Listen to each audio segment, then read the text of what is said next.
Assalamualaikum warahmatullahi wabarakatuh. Perkenalkan, kami dari Universitas Muhammadiyah Makassar, program studi akuntansi dari kelas akuntansi J 2017, kelompok 8, yang terdiri dari Abul Mawahib dan Sulfian. Pada kesempatan ini, kami akan membahas terkait dengan komunikasi informasi akuntansi.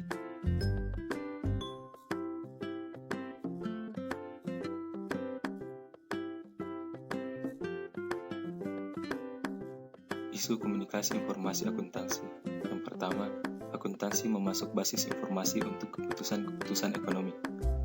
Dalam hal ini, akuntansi menyediakan informasi kuantitatif yang bersifat finansial mengenai kejadian-kejadian dan aktivitas-aktivitas di masa lalu yang relevan dengan keputusan-keputusan sekarang. Yang kedua, komunikasi yang buruk sebagai sumber konflik interpersonal.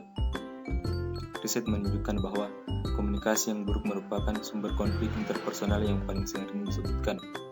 Dalam hal ini, setiap individu menghabiskan 70% dari waktu aktivitasnya untuk berkomunikasi, seperti menulis, membaca, berbicara, mendengarkan.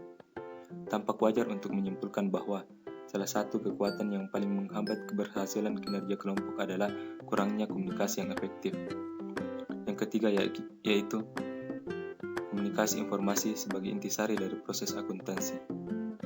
Jadi, untuk menjadi seorang akuntan yang efektif, seseorang harus menjadi komunikator yang efektif.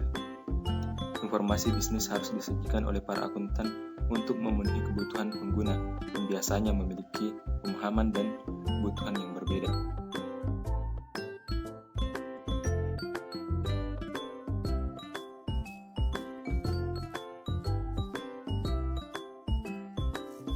Komunikasi informasi akuntansi. Yang pertama, komunikasi. Menurut Gibson 1995, komunikasi berasal dari bahasa Latin yaitu communis yang berarti sama, yang merupakan adanya suatu pencarian kesamaan atas hal-hal yang dikomunikasikan antara pihak pengirim dan penerima. Dalam artian yang lebih luas, komunikasi adalah proses mempertukarkan informasi antara dua atau lebih sistem yang ada dalam suatu lingkungan umum. Yang kedua yaitu informasi akuntansi. Menurut Puspita Ningtyas 2012, informasi akuntansi merupakan kandungan informasi yang dapat diperoleh dari laporan keuangan perusahaan melalui teknik analisis fundamental.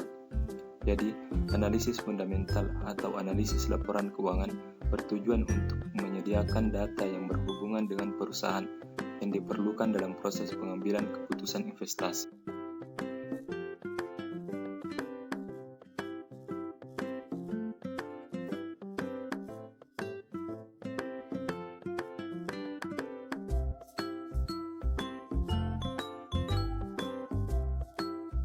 Model komunikasi informasi akuntansi.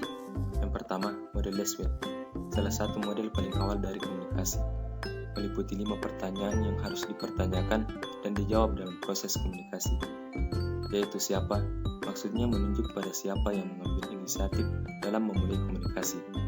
Kemudian mengatakan apa, maksudnya berkaitan dengan isi atau pesan yang berkaitan dalam penyampaian komunikasi.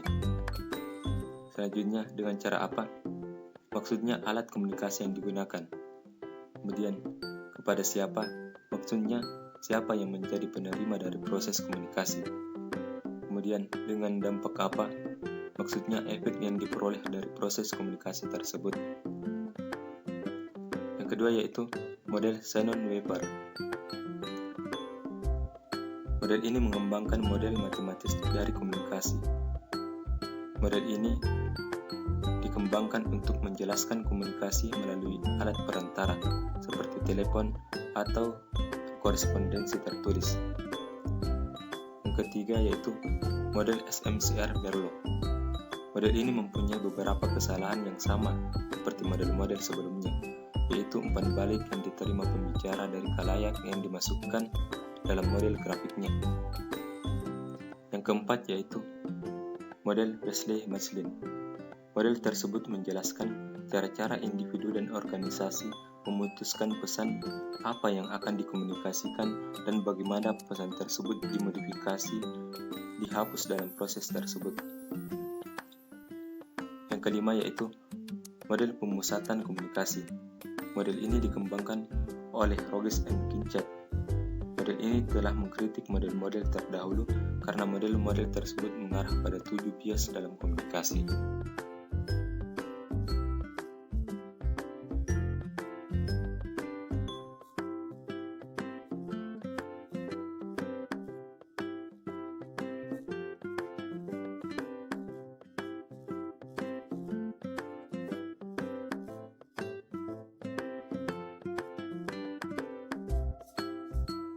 Fungsi komunikasi.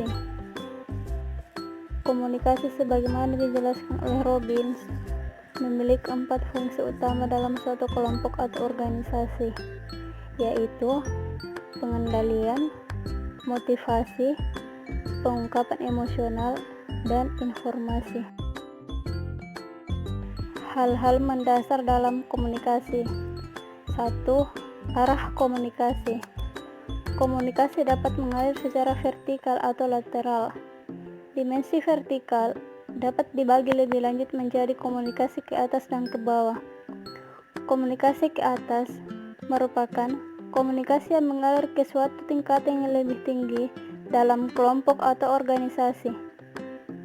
Komunikasi ke bawah merupakan komunikasi yang mengalir dari satu tingkat dalam suatu kelompok atau organisasi ke tingkat yang lebih rendah.